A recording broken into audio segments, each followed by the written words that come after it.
In today's session, we are going to practically work with a different set of UI elements: button, label, input fields, text views, and table. Okay, so in the last session, we had discussed about different types of layouts. These layout types are used to align the UI elements or align the screen fields in the WebDentro app application. Those layout types are flow layout, row layout, matrix layout, and grid layout.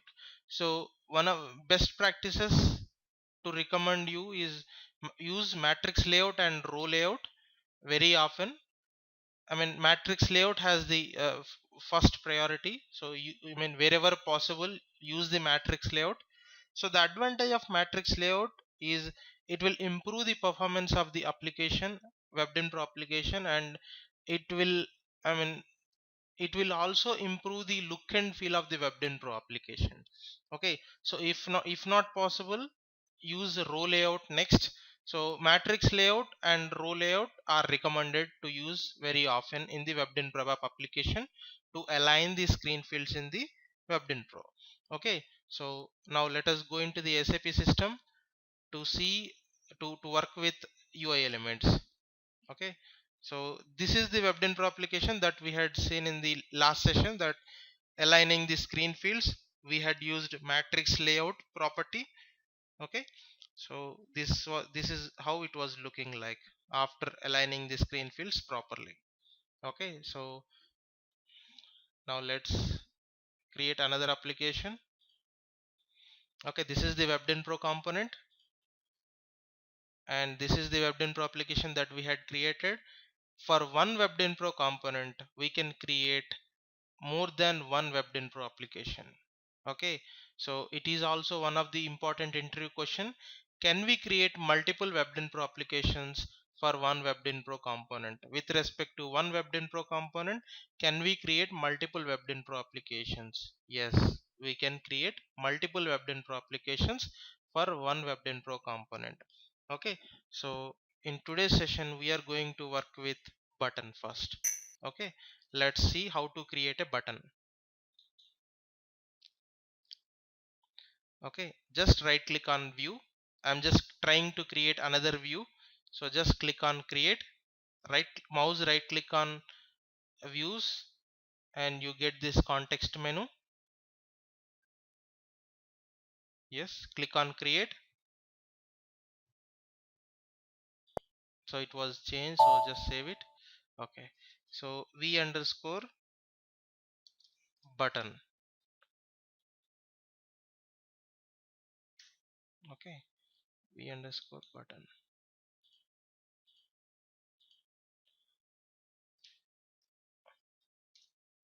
Okay,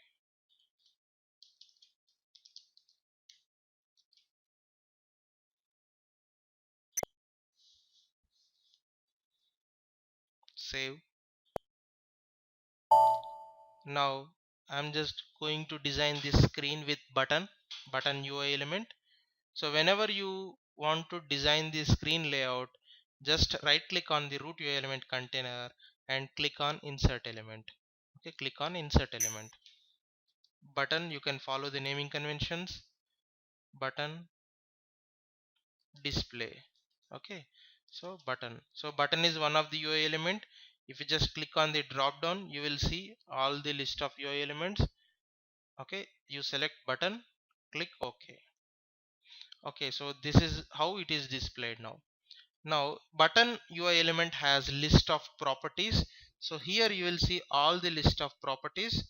Okay, always you will see the UI element properties in this particular area. Okay, so here is the UI element, and here is the selected properties. Properties of selected UI element are displayed here. Okay, you'll see here you will see text property. So here when you have created a button, there is no text assigned to this button. You can specify your own text display. Okay, yes, yes, now you see button text has been displayed. Just click on save and just double click on component and just activate it. Okay, okay, activate it.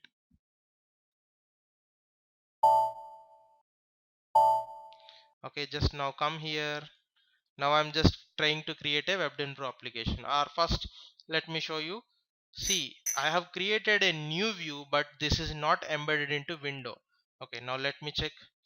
I'm just creating a WebDynPro application. Create.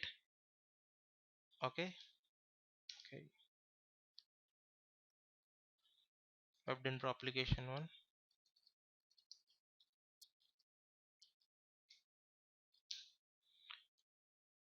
Click.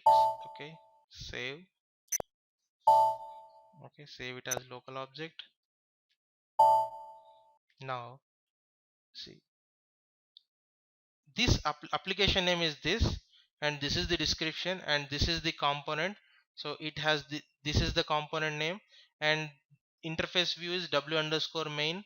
And now if I execute this application, what is the output is going to come? Just please observe, it has come the same output. I will execute this application also. Okay, now you see, this also has the same output, and this also has the same output. Okay, both have the same output. You can see the application name here. This is the application name.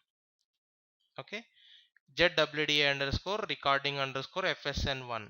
So this has ZWDA underscore recording underscore FSN. What is the component name? This is the component name, and these are the application names, FSN and FSN1. Okay, so here you will see FSN and FSN1, both has the same output. Now let me show you. I'm just going to create another window. Create W underscore button. Okay, right. Now you see, there is no view assigned to window. Now I'm just right clicking on here and click on embed view. Click F4, select V underscore button. Here you will see all the views which are created part of this component are displayed here. Okay, by default you will have empty view display. Empty view is another view which is created along with WebDynPro component. We don't create empty view. Empty view is a view which has been created by default when WebDynPro component has been created. Okay, V underscore main we had created when while we were creating WebDynPro component, and then V underscore button we just created now. Okay, I'm selecting the V underscore button. Click OK. Click save. Now just activate the W underscore button window. Okay, it's been activated. Now just go on to the WebDynPro application. Just go into change mode. Now in the place of W underscore main, I will enter, just press F4, keyboard F4. Now you have a window. Okay, W underscore button. Now you can assign. Just click on save. See, the hierarchy is like this. WebDynPro application is top, and then WebDynPro application is created with respect to WebDynPro component, and then in the WebDynPro component which window, and within that window which view. Okay, now if you say top down approach, WebDynPro application is top, and then under this application which WebDynPro component, under this component which window, and within that window what are all the views are assigned. Under one window you can assign multiple views. Okay, under one window you can assign multiple views. Okay, now another important interview question is, can you assign multiple windows to a one WebDynPro application? Can you assign multiple interface views to a WebDynPro application? No. Whenever you create a WebDynPro application, you can assign only one interface view. Okay, you can assign only one interface view. If you want to assign multiple windows to a multiple one application or multiple WebDen Pro applications, you will have to create different applications. Okay, up the relation between application and component is n to 1. Okay, it can be n to 1, n to 1, n to n also. Okay, you can create multiple WebDen Pro applications for one WebDen Pro component. It means n is to 1. You can create multiple WebDen Pro applications for one WebDen Pro component. Okay, for one view, one window, or one interface view, you can create multiple WebDen Pro applications. It is also n is to 1. Okay, so right now this WebDen Pro application is referring to w underscore main, but this WebDen Pro application is referring to w underscore button. Now let me just activate the WebDen Pro component once again. Now let me execute this WebDen Pro application. Let me just refresh it. This is FSN, this is FSN1.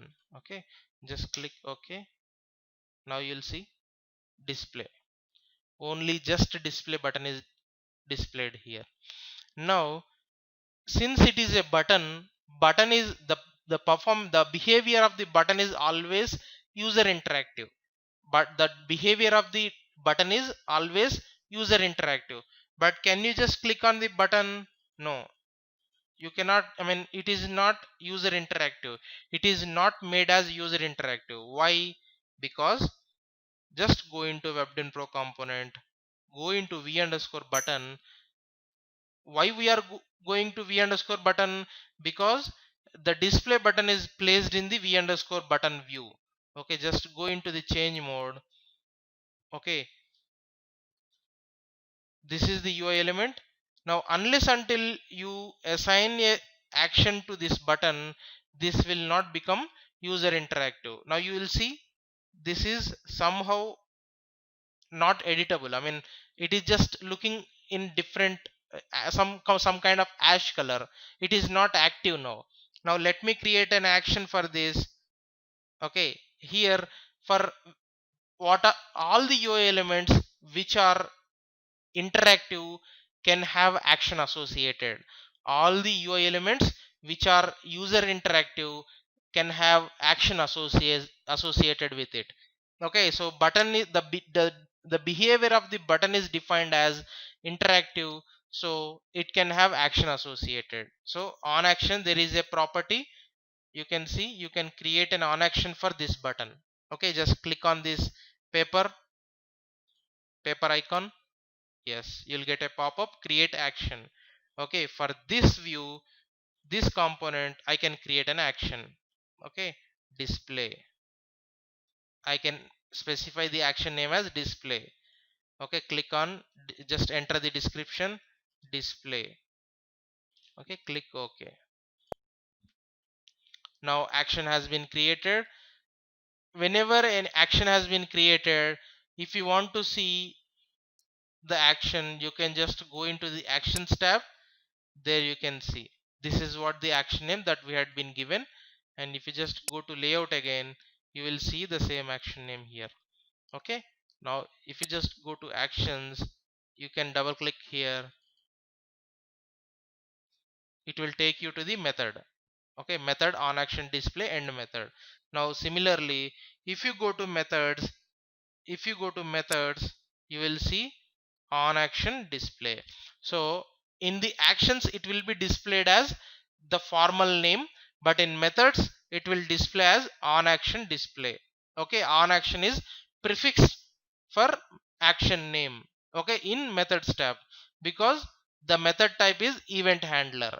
Okay, so all the user interactive UI elements will have event handler create. That action can be created, that becomes the event handler. Okay, so in the methods tab you can see on action display. You can double click here. Okay, or you can just go into actions, you can double click here as well. Okay, right, so all the actions will be displayed in methods tab as well. Okay, now I'm just double clicking here. Right, okay, now let me just activate it. Now if I just go to WebDen Pro application, FSN1. Now see, until now it is not user interactive. Now let me just refresh it. Now you see user interactive, hand icon is displayed. Earlier there was no hand icon, because now you hand icon displayed in the sense like you can just click on it. Okay, I'll just make sure when you click on this display button, some action is performed. Okay, so let me show you. So here, I mean, if you want to perform something based on the action, you have to write in between method on action display and end method. Okay, so here I'm just going to write some code here, which I will explain later, but just wanted to show you that when action is performed, we are going to do something. Okay, so just go to general. I will explain about this pop-up.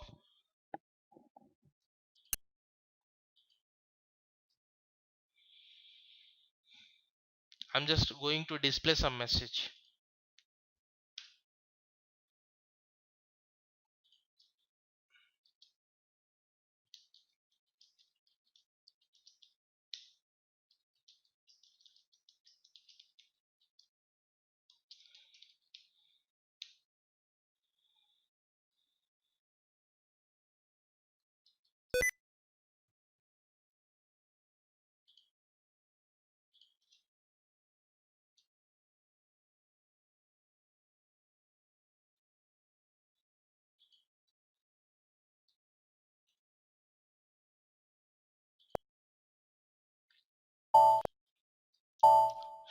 when when user clicks on display button, I'm just going to display message here, success message. Okay, so I will explain about this code when we will discuss about the message handling. Okay, so for the time being, let me show you here. So I'll just refresh this application again. Now when I click on display, see, yes, you have clicked on display button. How this message is coming? Because I have written the code in between method on action display and end method. See, let me just explain you once again. In the layout, we have created a UI element called btn underscore display, that is button. So for this button, we have assigned an on action display, the it named as display. So if you just double click here as well, it will take you to the method. Okay, here I have written the code to display the message, success message. Okay, so when user clicks on that button, it will display a message called you have clicked on display button. So let me just put a breakpoint here. I will show you. Okay, so let me just refresh the application. So what happens when I click on that button? It will go and stop on the code. Okay, I'm just clicking on display button. See, it should open a debugger. Yes, it has opened a debugger. Yes, see, this is the WebDyn Pro component name and this is the method. This is the method, this is the WebDyn Pro component name, and this is the view. Okay, and this is the line number. Okay, so now F6, see, report success as executed. You have clicked on display button. Now just press F8, you'll see but message, you have clicked on display button. Okay, so like this, so wherever possibility of user interactive, for all the user interactive UI elements, you can create an on action for it. And I mean, you can, I mean, it becomes the event handler automatically. Okay, so and within that event handler, within that on action, you can create your own code, and then that will be executed when you perform the action. Okay, so this is what the button UI element. Okay, now we will see text views. Okay, how to display text views.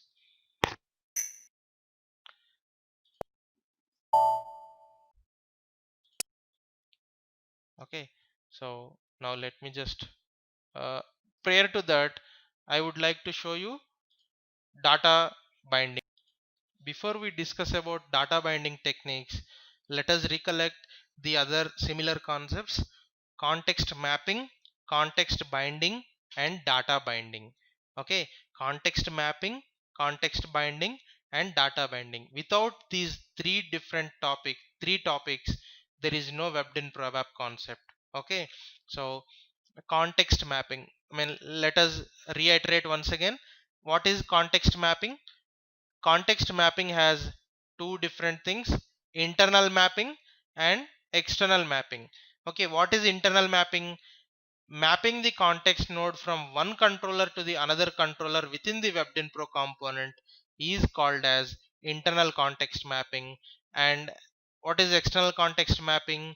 Mapping the context node from one controller to the another controller across the components is called as external context mapping. Okay, so when we go with the component reuse techniques, then we will use the external context mapping. But in the meanwhile, we will be using the internal context mapping only. As long as we work within the WebDin Pro component, we will be using the internal context mapping only. So this is what the context mapping concept. Okay, this is also one of the important interview question. The question is, what is the difference between internal context mapping and external context mapping?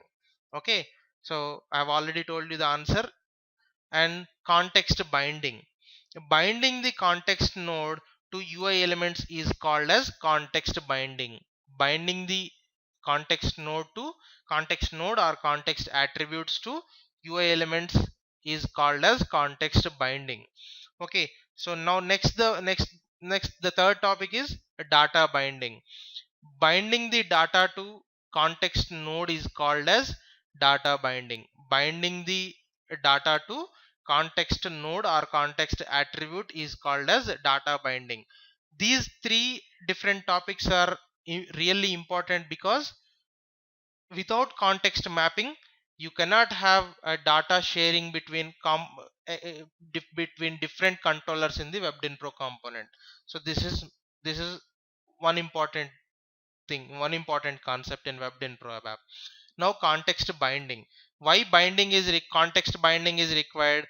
Because in order to display data, or the data which is entered by user in the UI elements must be saved in the database. Okay, it means, like, in abstract, to get the data from UI element or to display the data in UI element, context binding is compulsory. Context binding must be done. Okay, so data binding. So what is data binding? To display the data in UI element, or the data entered by user in the UI element, to extract or to display the data binding is important. Okay, so now let us, I mean, in every practical scenario, everyday WebDin Pro App work, we will be using context mapping, context binding, and data binding. These three different concepts we will be using in our regular WebDin Pro App work. Without these three different concepts, there is no WebDin Pro App. Okay, now let us just use them. Okay, so why did I reiterate these three different concepts? Because whenever we want to display the data in application, or to get the data entered by user in the application, these concepts are important.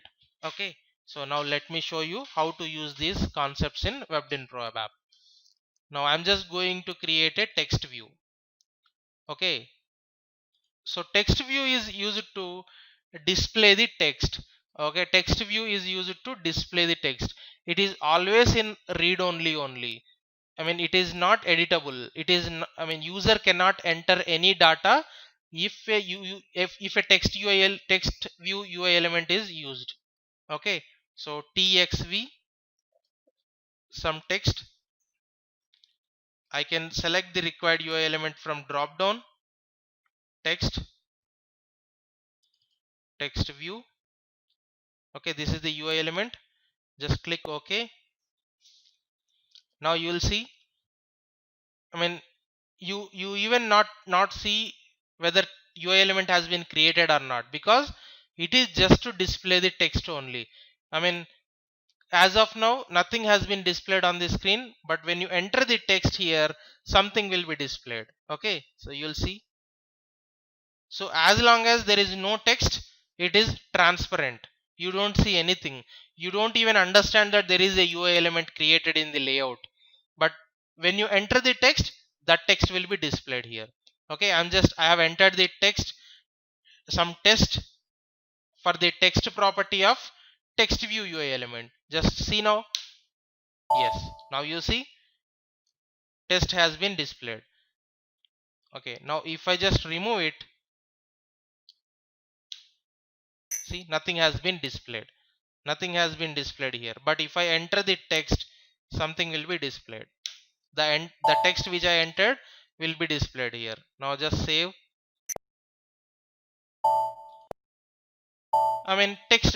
Just to give a proper example, in which scenarios we use the text views is like, let's say for example, uh, material number and material description. Okay, whenever user enters some material number in the material number input field, the description of the material number, if user want to see, so beside that input field you create a text view where you can display the description of that material number. So this is a proper example in which scenarios we can use the text views. Okay, so let me activate it. Let me execute the WebDynpro application. Now you will see. Okay, you'll see text. Okay, so this is what you can just play with the properties of text view again. Okay, here list of properties available.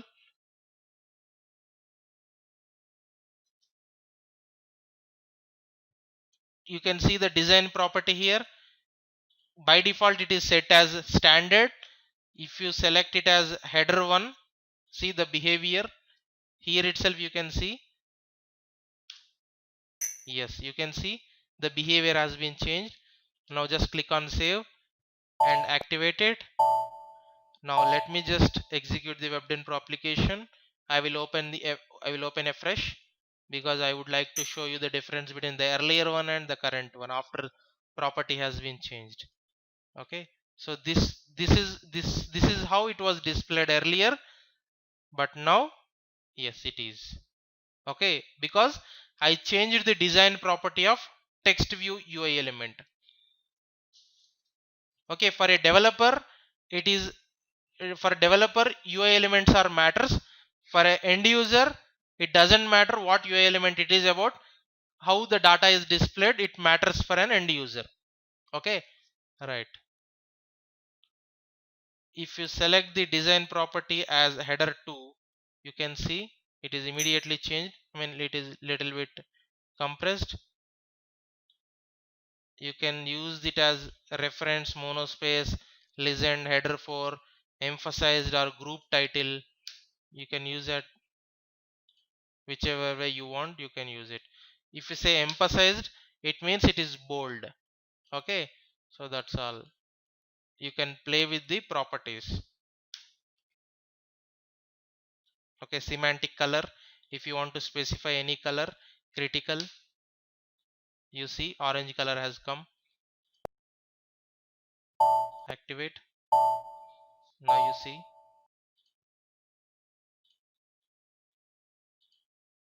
I'll just refresh this application. You'll see the color. Okay, and similarly you can set this as header 1 and you can change the color, diminished, or you can say marked 1, or you can say marked 2. You can see the immediate reflections here itself. If you want more clarity, you can just execute the WebDynpro application and see. Okay, now you just go here and just refresh again. You'll see the difference. Okay, so you can just play with the set of UI element properties and then set whichever way you want it. Okay, so here I said test. This is, I am text view UI element. Okay,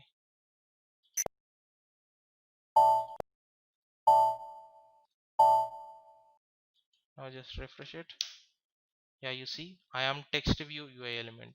Okay, so this is how it will be displayed. So this is what, now this is statically displaying a text. Okay, now this is statically displaying a text, but in real time scenarios we will not be displaying a static text. Static text is always static. It is something like hard coded, or this is called as hard coded. Now in real time scenarios you might end up with displaying a dynamic text. I mean, similar way, like the material number in the input field will always be changed. So whenever you change the material number, the corresponding material description should be displayed. So now I will show you how to display a dynamic text. Okay, so how to display dynamic text, I'm going to show you. Okay, let me save it. Now here I'm just going to create a local context node. Okay, if you want to display a text dynamically, the, the data carrier is context. So I have to create a context. Okay, I'm creating a context, create node. Okay, I don't give any dictionary structure, and the cardinality is 1 to 1, because text view will always only accept one value. So 1 to 1 is enough. Cardinality defines the behavior of the context node. If the cardinality of the context node is 1 to 1 or 0 to 1, it means it works as a work area or structure. If you define the cardinality of the context node as 0 to n or 1 to n, then the context node will behave as a internal table. Okay, so now I am just giving the cardinality as 1 to 1 only. Click OK. So I have not given any dictionary structure, so I'm just trying to create a context attribute separately. So right click on the context node and click on create, click on attribute.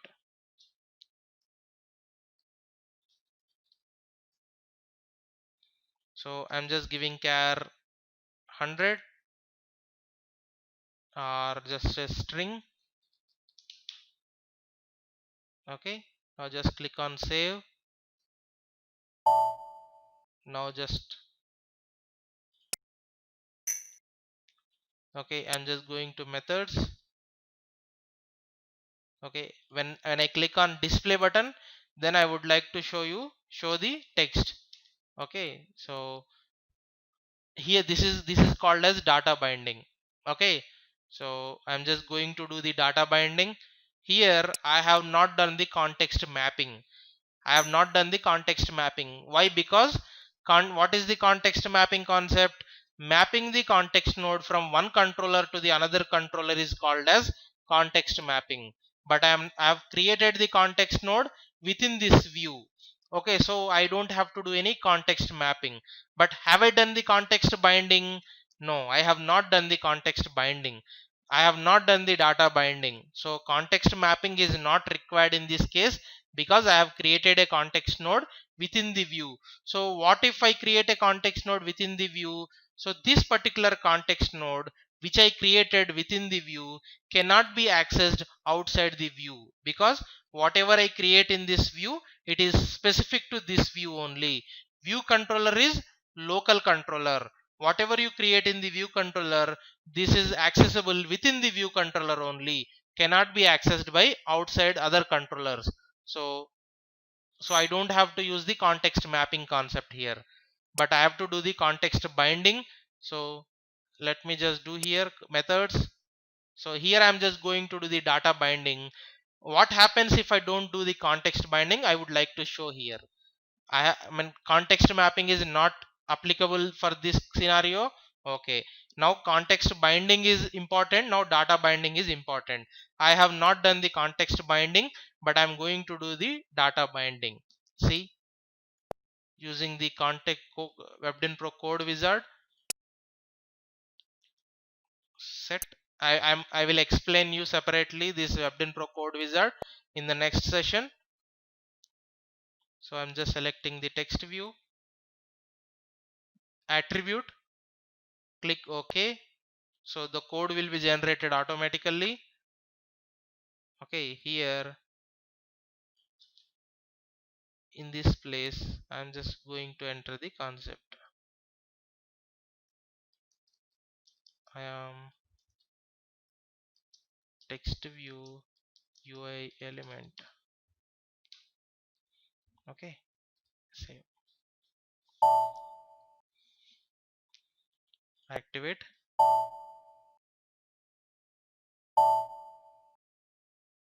Now let me just refresh here.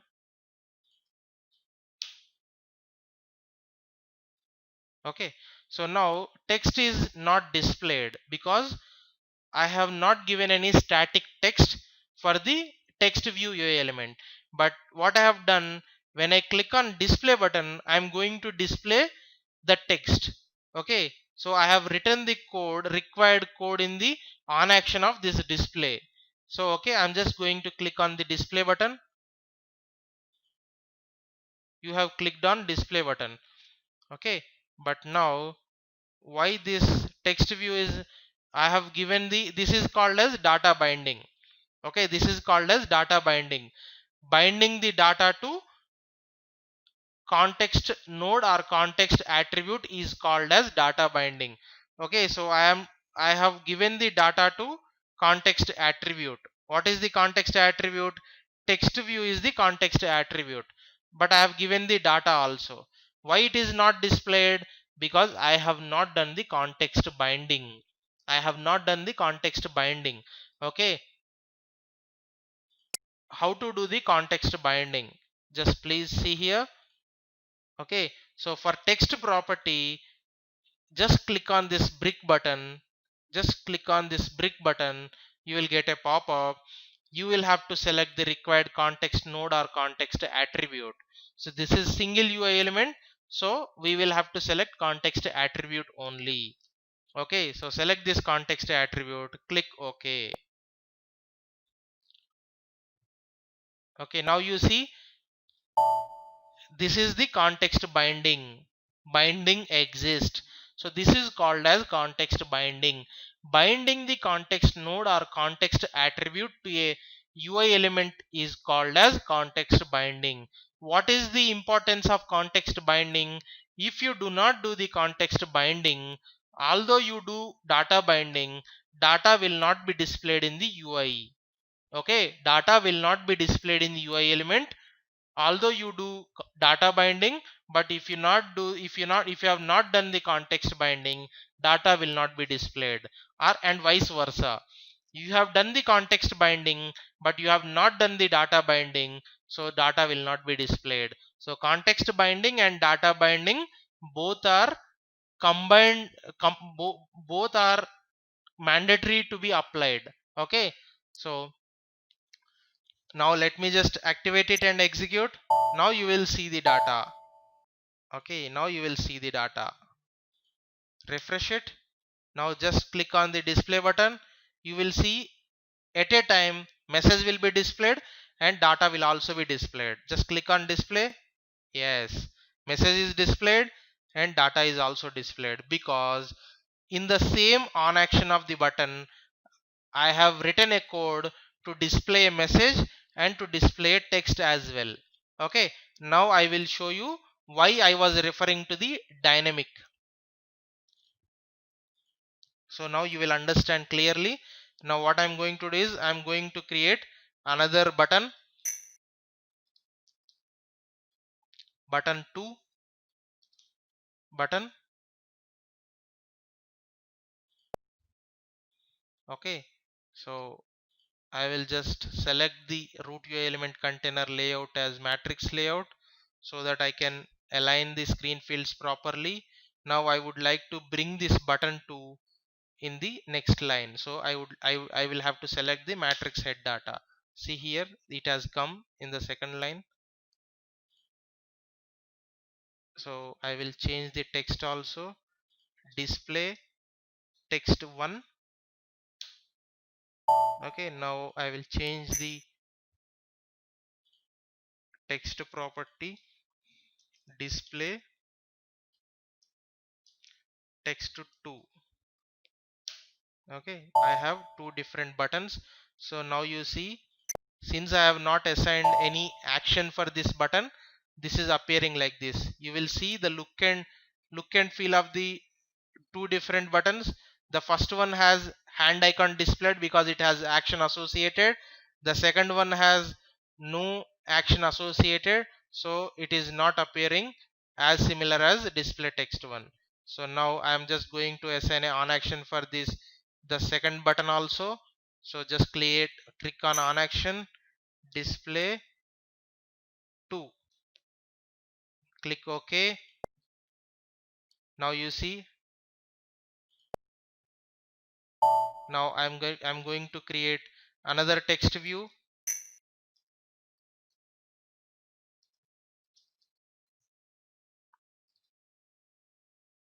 Text view, click OK.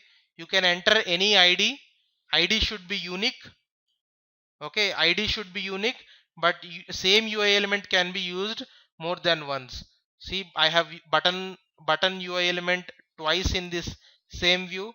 I have text view UI element twice, but the name should be different. ID should be different. See here, the ID of this text view UI element is txv underscore text, and this has txv underscore text 2. Okay, so this is different. Now I'm going to, because I have to do the context binding for the other UI element. Okay, I'm going to create another another context attribute. Right click in under the same context node. I'm going to create another context attribute. Context node is, you can, I mean, just to make you understand, let me compare with the ABAP. In ABAP, I mean, in data dictionary you can create a structure or database table, right? So if you say data dictionary structure name as, you can understand in such a way that data dictionary structure name as context node name, and all the context attributes are like components or fields in the structure. Components in the structure or fields in the structure are similar to context attributes under the context node. So context node name is similar to structure name or database table name. Okay, so here I am going to create another context attribute, text view 2. So this is also, I will select it as string, click OK. So now I have two different context attributes under one context node. Okay, so the icon displayed here as different. See, the tooltip is displayed here, the help is displayed. If you just place your cursor here, what it is, system itself is telling you this is an attribute. If you place your cursor here, it is node. Okay, so these are the two different attributes. Just go to layout again. Now you have to do the context binding. So here, text property, click on the brick, select the text view 2. So see here, the mapping here, you will see context binding. This particular UI element is binded with which context node, which context attribute. V underscore button is the view name, dot text is the node name, dot text underscore view is the attribute name. Now here you will see v underscore button is the view name, dot text is the node name, dot text underscore view 2 is the attribute name. So it means this particular UI element is bound with in v underscore button view with text node with the text underscore view to attribute. This particular UI element is bound. So if you do the data binding to this path, so the data will be displayed automatically in the this particular UI element. Okay, so now just go to actions, action list. So now you have two different actions. So this is for button 1.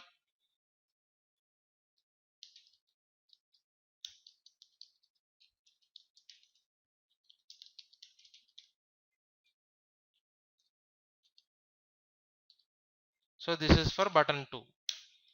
Okay, now just open this new method, and here now we are going to write the code. So this is called as data binding. Now just again click on code wizard, set text view 2, click OK. Now here I am going to enter the text. You have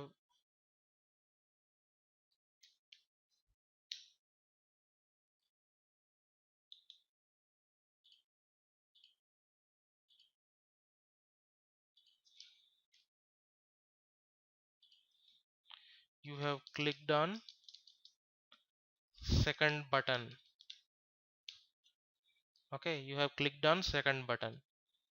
Now I'm going to first action, and here also I will edit the text.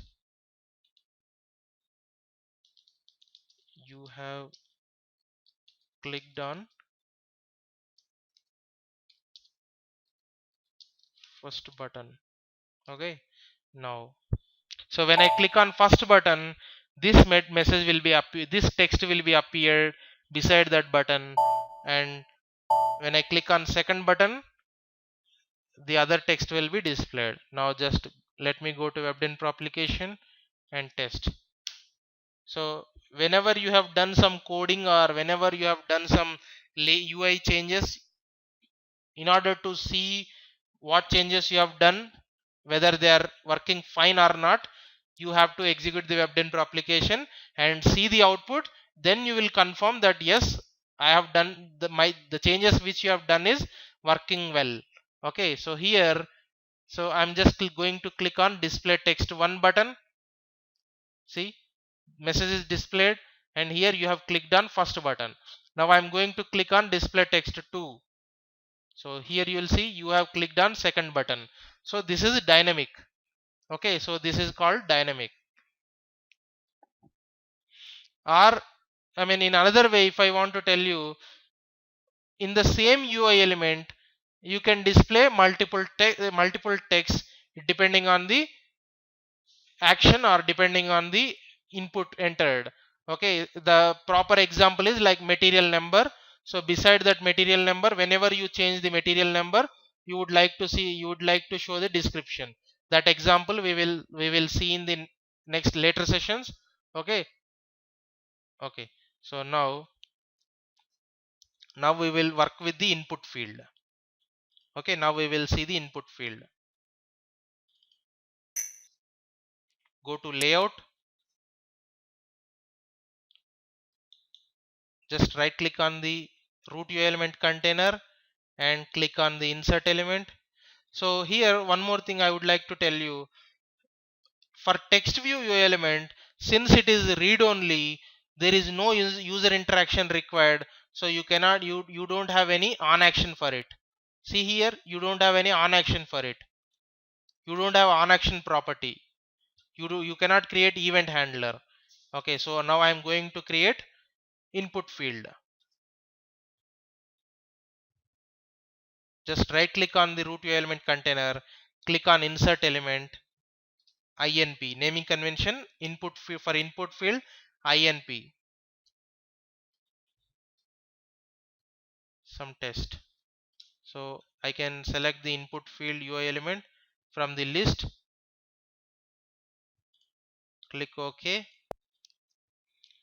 See here, now I am selecting this layout data as matrix set data so that it will be displayed in the next line. Okay, so now input field is user interactive. User can enter the data in input field. So it has on enter.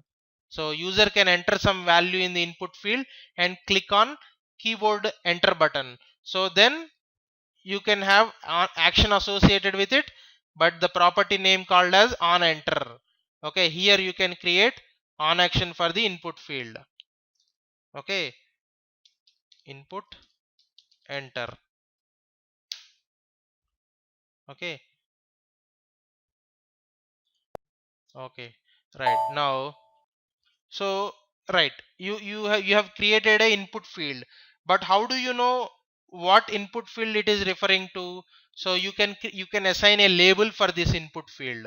Okay, so how to assign a label to input field? Now you can right click on root element in container and click on insert element, lvl label test. So you can choose from the drop down label. Okay, they are sorted on alphabetically. Label, yeah, here you can see label. Okay, now but I want to display the label first and then input field. So now I can right click on it and click on up.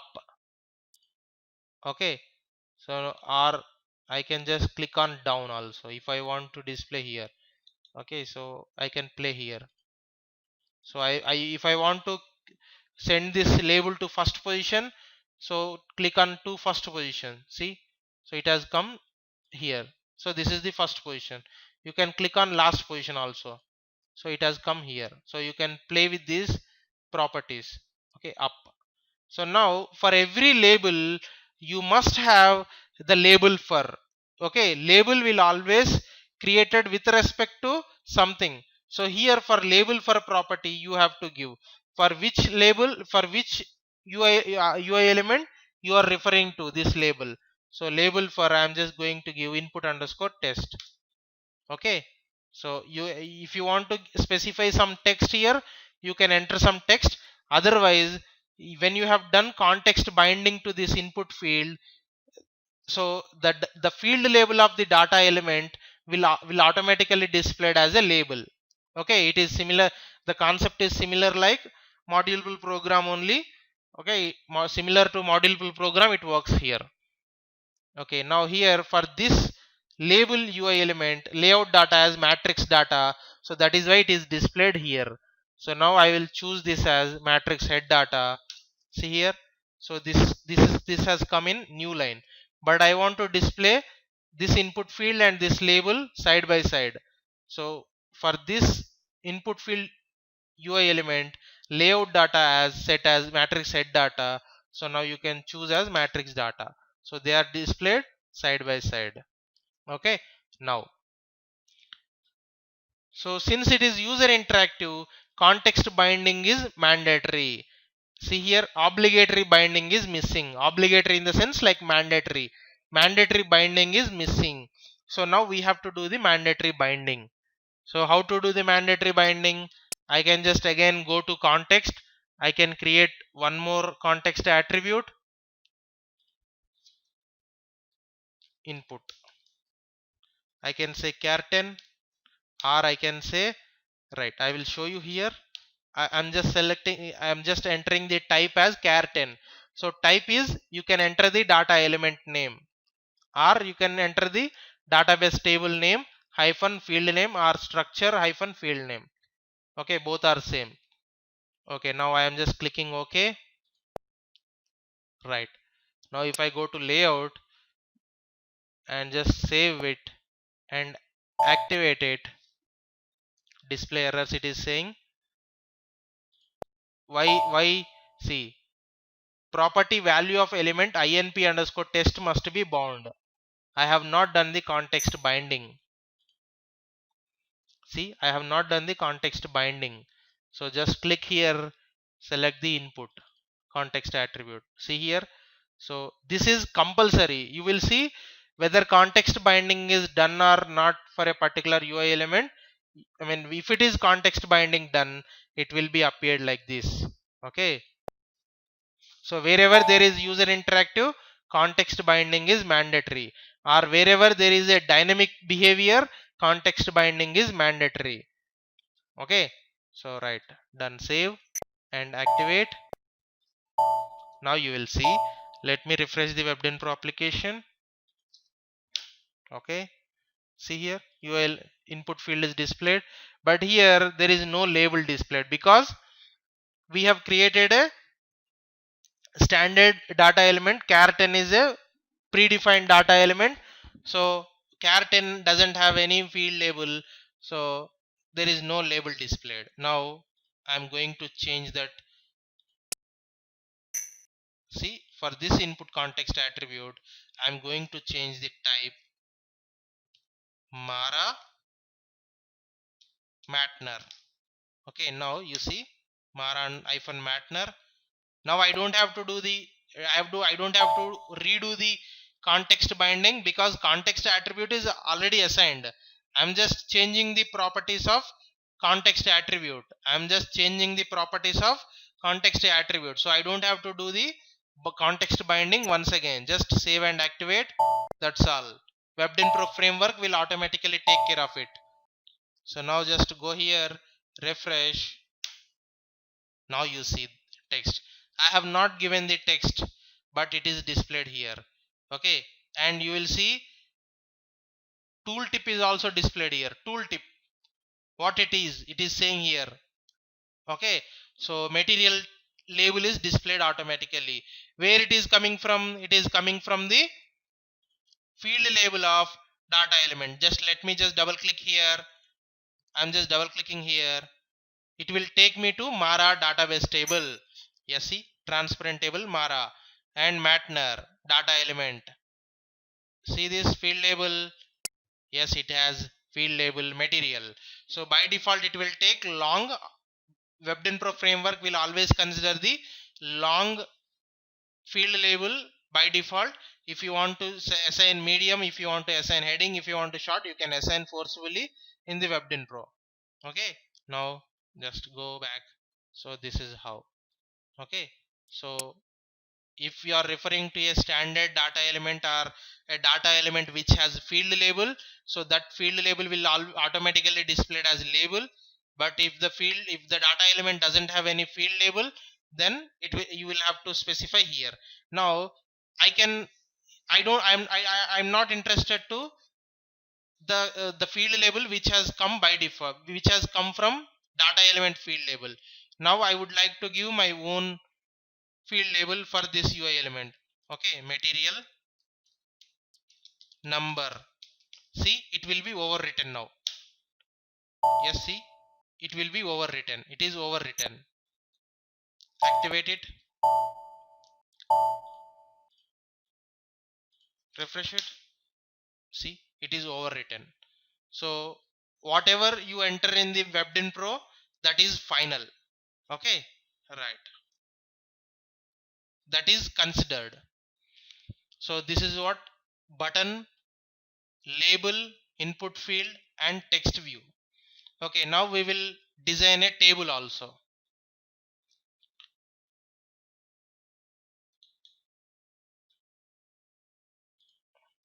Table, TBL table.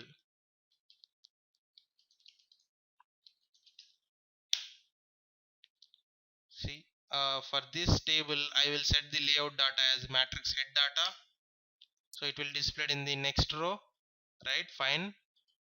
So now, so table, we have a table UI element, that is fine, but we should have columns displayed, right? So how to get the columns? Now go to context. Now we have to, right, now why can't we create context attribute under the same context node? Why can't we create additional context attributes which can be used for table UI element under the same context node?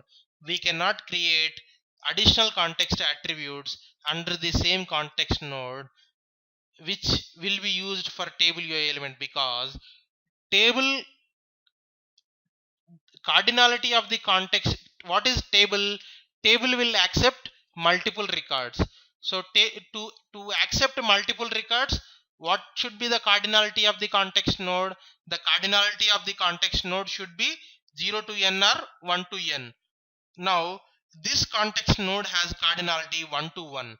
Now if I can change the cardinality of this context node to 0 to n or 1 to n, but this context node cannot be used for these UI elements. Okay, for this UI elements you cannot use this context node.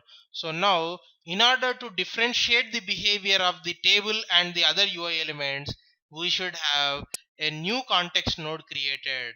Okay, so since the cardinality of the table and the required cardinality of the context nodes are differing for table and other UI elements, we should have a new context node created. Okay, so I'm creating a new context node. So table. Okay, I'm just going to take Mara dictionary structure, and the cardinality should be 0 to n. You can have cardinality, only one cardinality for one context node. You either you can decide context node to be behave as structure or internal table. Cannot be work two for one context node. I mean, it is similar to ABAP only. Okay, in ABAP, if you want structure or work area, you will define a new work area. If you want table, you will define an internal table. Okay, type stand, if you say itab type standard table of Mara, so then itab will behave as internal table. Then if you want to create a work area, wa type Mara, then it will work as a work area. So that is how here also you will have to define as many number of context node depending on the different behavior. Okay, so here node name is table and dictionary structure Mara, cardinality as 0 to n. So selection 0 to 1, and I will explain you. Click now. You, since you have the dictionary structure, you can click on the add attributes from structure. Now you can select Matner, Ernum, Anum. You can select the required fields MTRT, Matcal, and you can select OK. Later, if you want, you can enhance with more number of attributes.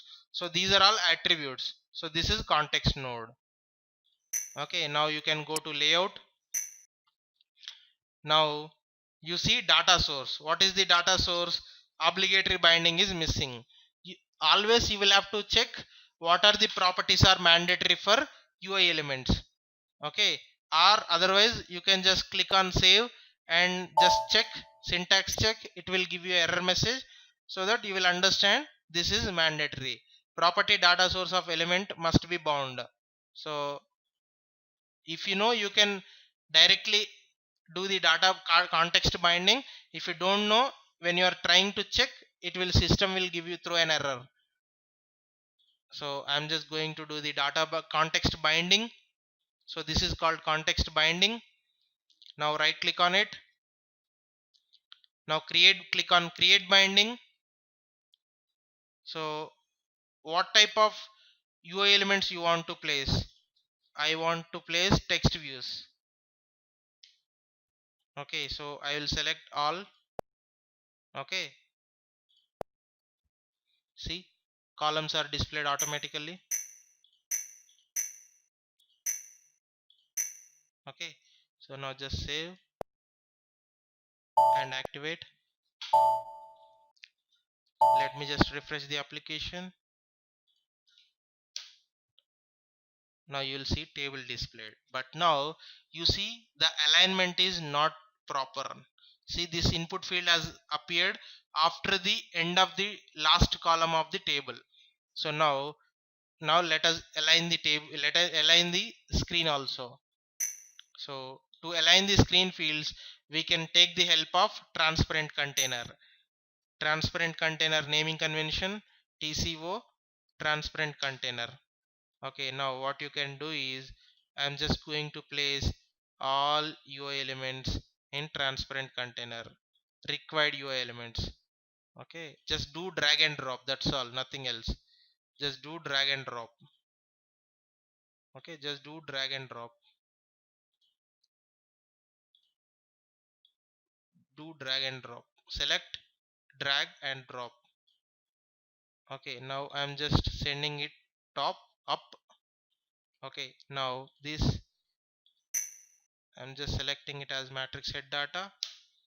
Okay, now I'm just selecting the transparent container layout as matrix layout.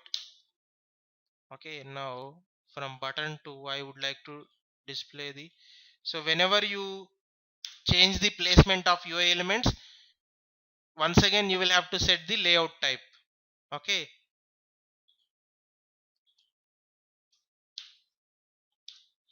see, Now the alignment of the screen is better than earlier. Now let me refresh it. Now you see, yeah, display text 1, yes, display text 2. The behavior is not changed. Okay, now this is table. Now in the tomorrow session we will take one scenario, complete scenario, and will execute the how to display data in a table. Okay, and prior to that we will discuss what is WebDyn Pro Code Wizard, how to work with WebDyn Pro Code Wizard, and we will see hook methods, because in further sessions we will be more concentrated on practical scenarios, practical sessions. Okay, so we will be going more in depth. So before to that I would like to tell you what are hook methods, how to use hook methods, and what is WebDyn Pro Code Wizard, how to make use of WebDyn Pro Code Wizard to reduce the handwritten code, manual code. Okay, WebDyn Pro Code Wizard will help you to reduce the manual code. Okay, code will be generated by WebDyn Pro Code Wizard. Okay, we will discuss in the next session. Thank you.